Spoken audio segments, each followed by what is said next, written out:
Hi,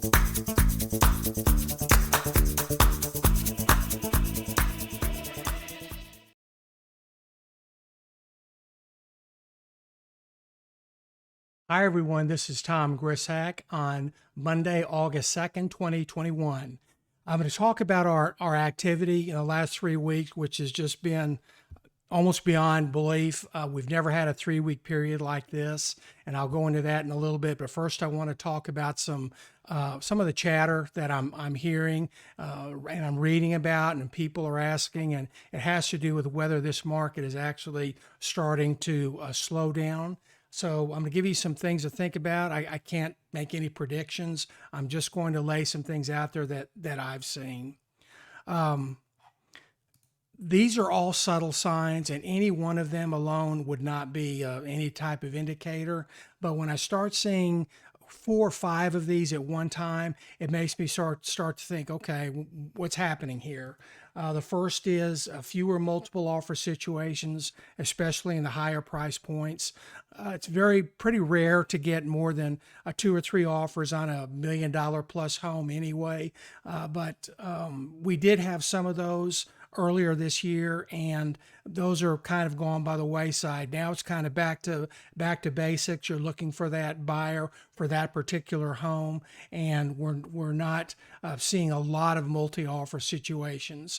And the lower price points, more affordable, they are happening. I don't know if it's something that I can really pin down if we're getting more of those or less of those on the $300,000 to $400,000 homes, but I do feel like there's just something's out there. Talking with the other agents, they seem to feel it too. So it's not just us. And by the way, we're in an office of 225 agents, and we're always talking. So this isn't just our team that's I'm talking about. It's really agents throughout our organization. Price reductions. It was pretty hard to get a price reduction 2 or 3 months ago. Those homes were selling at or above market, but there are some price reductions happening out there now, and probably cases where people, they were shooting for the moon and they didn't get it. Then they decided they had to be more realistic on pricing. So it's not a big deal. It's just kind of like back to business. I'm thinking homes are stagnant. They're staying on the market longer. The media obviously is kind of fuels the real estate and the stock market. They've been predicting or putting articles out there for a long time that we could be at the end of this incredible historic cycle. So it's just kind of putting doubts in people's minds. Then we've got the COVID Delta variant, which is very worrisome, along with the Texas superbug fungus. That is a concern to me because that's what kicked this off last January through March. We really didn't notice much, but March through May last year, our business was pretty much shut down. Picked up again in June, and by the time we got into 2021 in January, it just went crazy, went bonkers. So I don't know if apparently this is, I know there's a lot of controversy. I'm not a scientist. All I'm just saying is when you start talking about things that people are fear drives the market, and confidence drives the market in opposite directions. So, is there going to be fear out there? I don't know. I can't tell you. Are we going to have to start wearing masks again? Are there going to be lockdowns? All of that, that plays into confidence in the real estate economy. Here's a couple of things that August 1st was the first day of the foreclosure moratorium.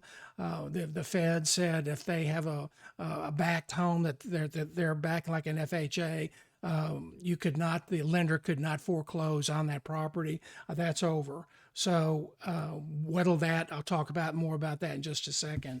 On September 30th, the mortgage forbearance program ends. On September 30th, the mortgage forbearance program ends.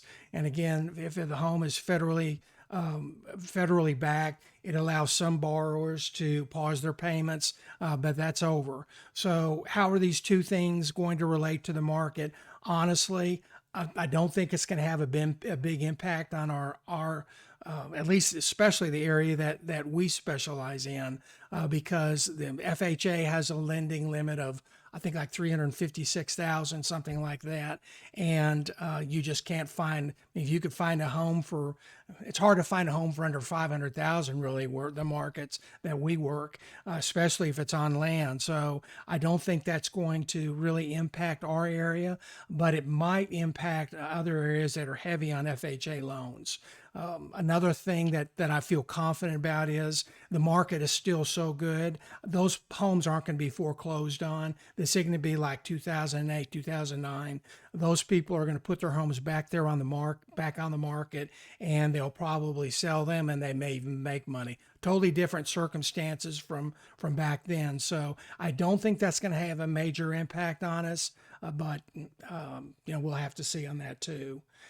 Right now, as of July 11th, there were 1.75 million borrowers, or 3% of the U.S. mortgages, are rolled in the forbearance program. But again, those are at a different price point than the areas that we tend to specialize in. Okay, and then what else? The next thing I wanted to talk about is if you really do want to sell your home now, something to consider.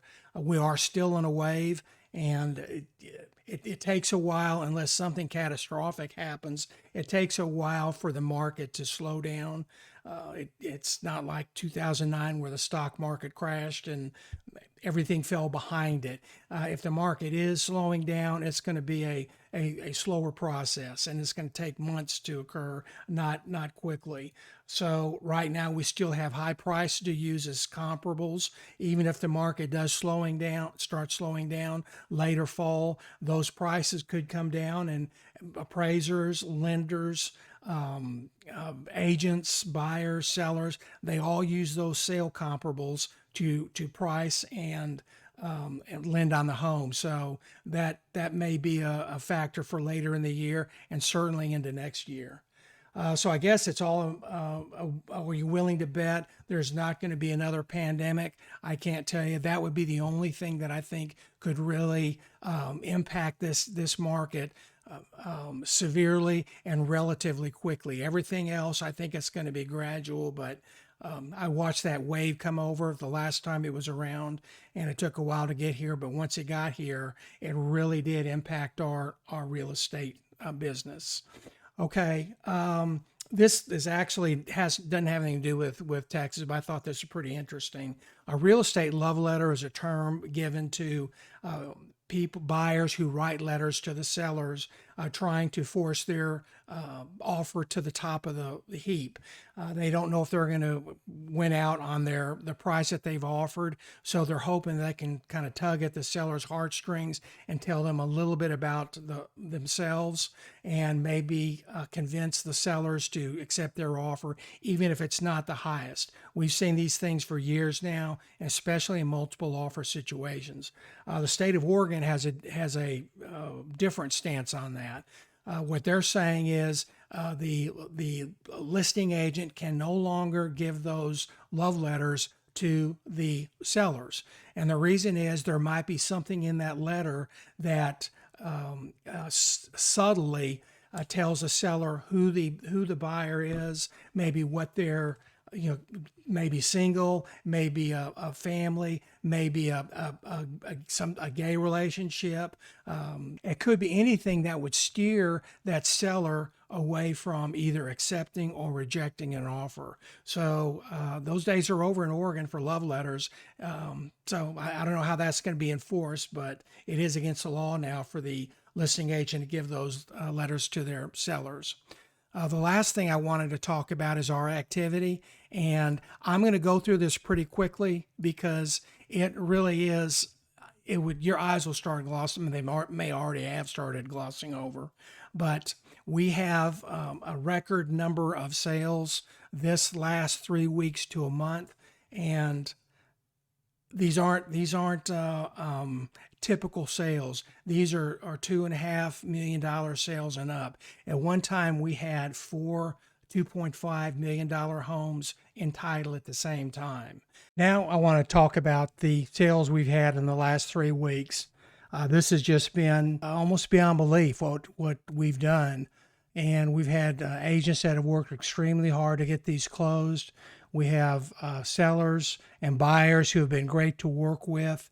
We had some of these were tough sales, but most of them we really breezed through without problems. At one time we had 4 homes at 2.5 million or above in title, which is we've never had anything like that. And luckily, we were able to close most of them. So I'll go through these real quickly. 691 Maple Creek Drive in Fairview, Lovejoy ISD. That's where the bulk of our, in fact, I think all of our $2.5 million sales were in Lovejoy and either Fairview or Lucas. So 691 Maple Creek listed at 2575. It fell out once, came back, and then we sold it the second time. Beautiful home. 835 Stacy Road. That actually, we've been, as I said, we've been kind of spoiled.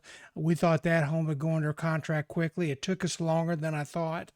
But again, it's an expensive home, and there are so many buyers out there for a $2.5 million home. But that home had everything. It was kind of the prototype for what people are looking for in Fairview. So we were a little surprised it took longer than a month to sell. 316 Isleworth, that's up in McKinney. Wendy Splawn did a great job selling that home. She represented the sellers.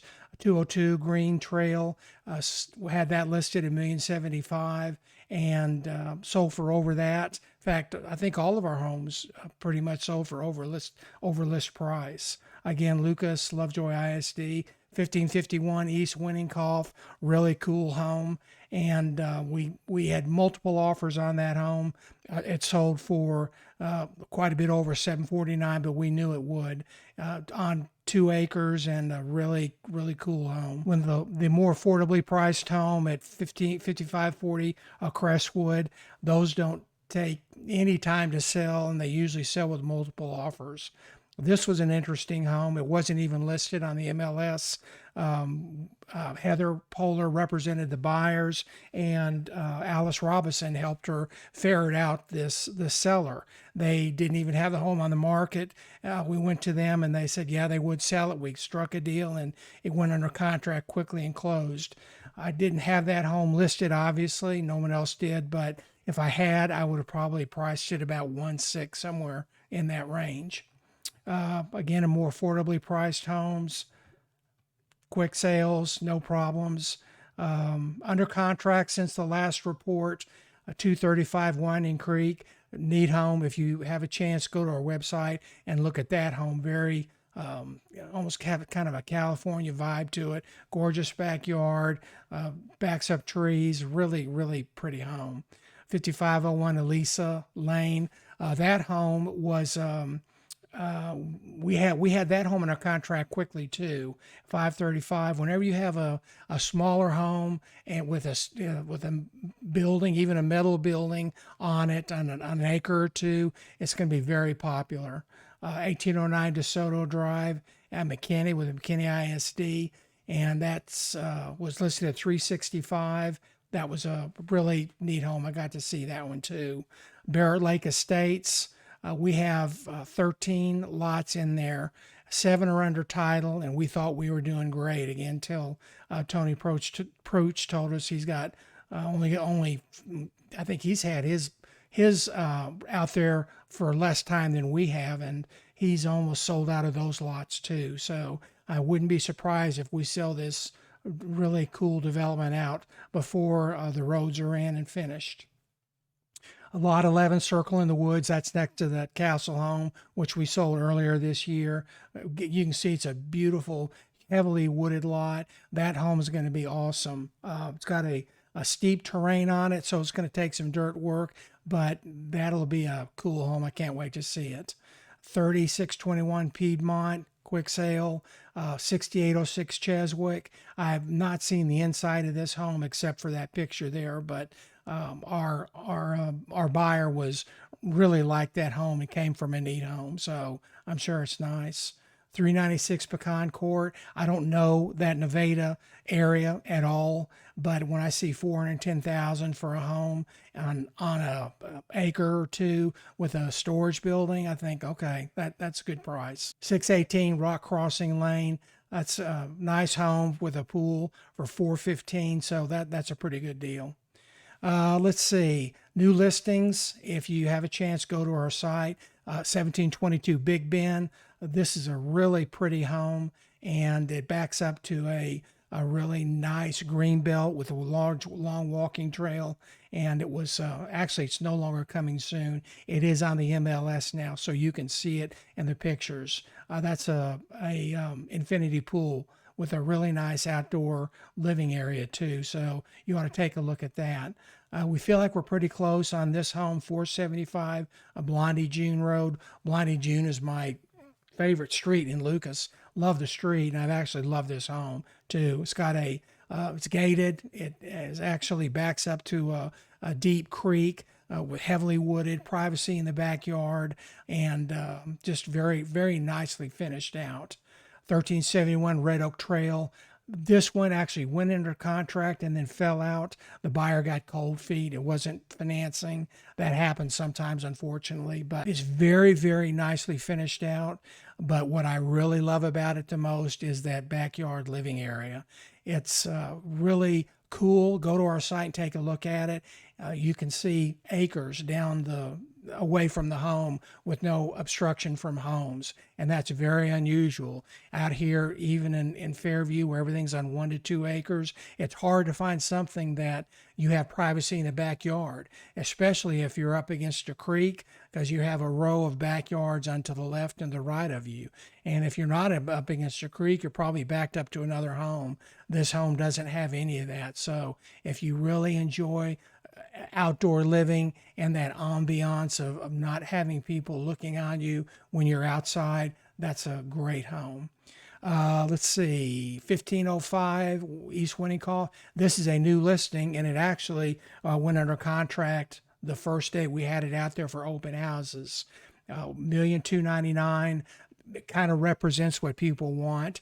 It kind of feels like country, but it's only like 10 minutes away from everything you'd need in Fairview and in Allen. Beautifully finished out.